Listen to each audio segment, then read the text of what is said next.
నెల్లూరు జిల్లాలో ఫ్యాక్షన్ రాజకీయాలు మొదలయ్యాయి. ఒకప్పుడు రాయలసీమ రాజకీయాలు ఎలా ఉన్నాయో ఇప్పుడు నెల్లూరు రాజకీయాలు అదే విధంగా తయారయ్యాయి. మాజీ మంత్రి వైసీపీ నేత ప్రసన్న కుమార్ రెడ్డి ఇంటిపై దాడే ఇందుకు ఉదాహరణగా చెప్పొచ్చు. ఇంటిపై దాడి చేసి వాహనాలు, సామాగ్రి, ఇంటి తలుపులు, కిటికీలు ధ్వంసం చేసిన ఘటన నెల్లూరు రాజకీయాల్లో చర్చనీయాంశంగా మారింది. ప్రసన్న కుమార్ రెడ్డి ఇంటిపై 100 నుంచి 200 మంది గుర్తు తెలియని వ్యక్తులు దాడికి పాల్పడి ఇంటిని ధ్వంసం చేశారు.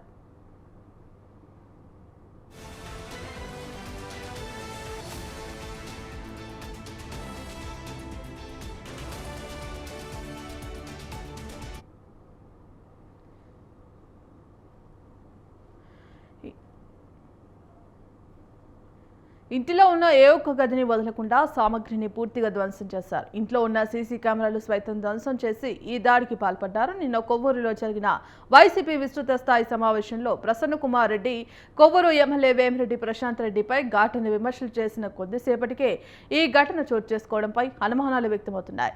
దీని వెనుక వేమిరెడ్డి ప్రశాంత్ రెడ్డి దంపతులు ఉన్నారని ప్రసన్న కుమార్ రెడ్డి వైసీపీ నేతలు ఆరోపిస్తున్నారు.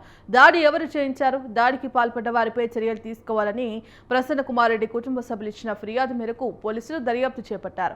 దాడి విషయం తెలుసుకున్న వైసీపీ నాయకులు, కార్యకర్తలు ప్రసన్న కుమార్ రెడ్డి ఇంటికి చేరుకుని ఆయనకు మద్దతుగా నిలిచారు.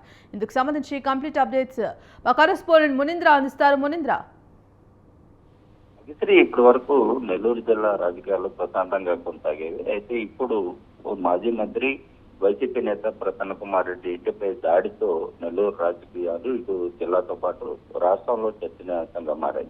అంటే రాష్ట్ర రాజకీయాలతో పాటు నెల్లూరు రాజకీయాలు ఇప్పటి వరకు ఎప్పుడూ లేని విధంగా ప్రసన్న కుమార్ రెడ్డి ఇంటిపై దాదాపు వందలాది మంది గుర్తు తెలియని వ్యక్తులు దాడి చేసి ఇంట్లో ఉన్నటువంటి ఫర్నిచర్ పూర్తిగా ధ్వంసం, అంటే ఇంట్లోకి దౌర్జన్యంగా ప్రవేశించడంతో పాటు అక్కడ ఉన్నటువంటి కార్లు, విలువైన సామాగ్రిని మొత్తం ధ్వంసం చేసినటువంటి ఘటన నెల్లూరు జిల్లా రాజకీయాల్లో ఒక ఆందోళన కలిగిస్తుంది. అంటే ఫ్యాక్షన్ రాజకీయాలకు తెరలేపాయన్న అంశంపై ఇటు వైసీపీ నేతలు, అదేవిధంగా కొంతమంది రాజకీయ విశ్లేషకులు కూడా చెప్తున్నటువంటి పరిస్థితి. అయితే మొత్తం మీద గత కొంతకాలంగా ఇటు ఎమ్మెల్యే ప్రశాంత్ రెడ్డి, అదేవిధంగా మాజీ మంత్రి ప్రసన్న కుమార్ రెడ్డి మధ్య మాటల యుద్ధం జరుగుతున్నాయి. అయితే ఇప్పుడు ఆ మాటల యుద్ధం కాస్త ముదిరి ఇళ్లపైకి దాడి చేసేటువంటి ఘటనకు దాడి తీసేది. నిన్న కొవ్వూరులో జరిగినటువంటి వైసీపీ విస్తృత స్థాయి సమావేశంలో ఏదైతే కొవ్వూరు సంబంధించినటువంటి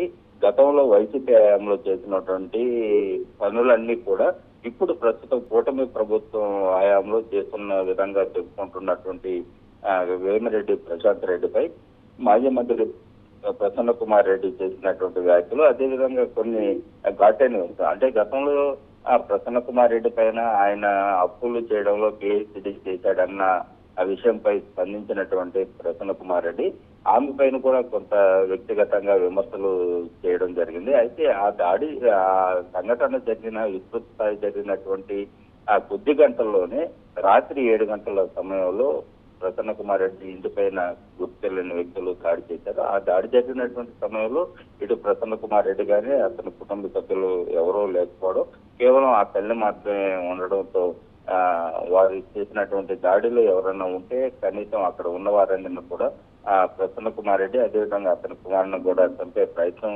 చేశారని చెప్పి కూడా ఇటు వైఎస్ఆర్ కాంగ్రెస్ సంబంధించినటువంటి నేతలు, అదేవిధంగా ప్రసన్న కుమార్ రెడ్డి కుటుంబ సభ్యులందరూ ఆరోపిస్తున్నారు. అయితే మొత్తం మీద ఈ దాడి ప్రసన్న వేమిరెడ్డి ప్రశాంత్ రెడ్డి, అదేవిధంగా ఆమె భర్త వేమిరెడ్డి ప్రభాకర్ రెడ్డి చేయించారని చెప్పి స్పష్టంగా, అంటే పోలీసులకు ఇచ్చినటువంటి ఫిర్యాదులు కానీ, అదేవిధంగా మీడియా సంబంధించినటువంటి విషయాల్లో ఇటు ప్రసన్న కుమార్ రెడ్డి కుటుంబ సభ్యులు, అదేవిధంగా ఎమ్మెల్సీ పర్వతరెడ్డి చంద్రశేఖర్ రెడ్డి, అదేవిధంగా మాజీ మంత్రి అనిల్ కుమార్ యాదవ్తో పాటు పలువురు వైసీపీ నేతలందరూ కూడా ఆరోపిస్తున్నారు. దీనిపైన అంటే కేవలం దాడి జరిగినటువంటి సమయంలో ఇంట్లో ఉన్నటువంటి సీసీ కెమెరాలను ముందుగానే తొలగించి పథకం ప్రకారమే దాడి చేయించారు. అదేవిధంగా వేమిరెడ్డి ప్రశాంత్ రెడ్డి, వేమిరెడ్డి ప్రభాకర్ రెడ్డికి వారికి ఉన్నటువంటి కొంతమంది అనుచరులు కోడూరు కమలాకర్ రెడ్డి, అదేవిధంగా దువ్వూరు కళ్యాణ్ రెడ్డి వంటి వారు సహాయ సహకారాలతోనే ఈ దాడి చేయించారని చెప్పి పోలీసులకు ఫిర్యాదు చేశారు.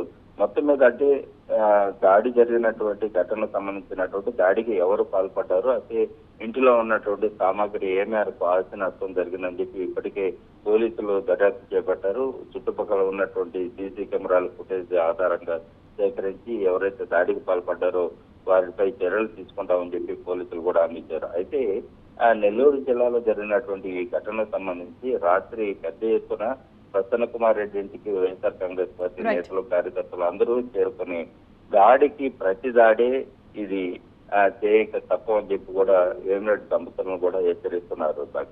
రైట్, థ్యాంక్ యూ మునీంద్ర.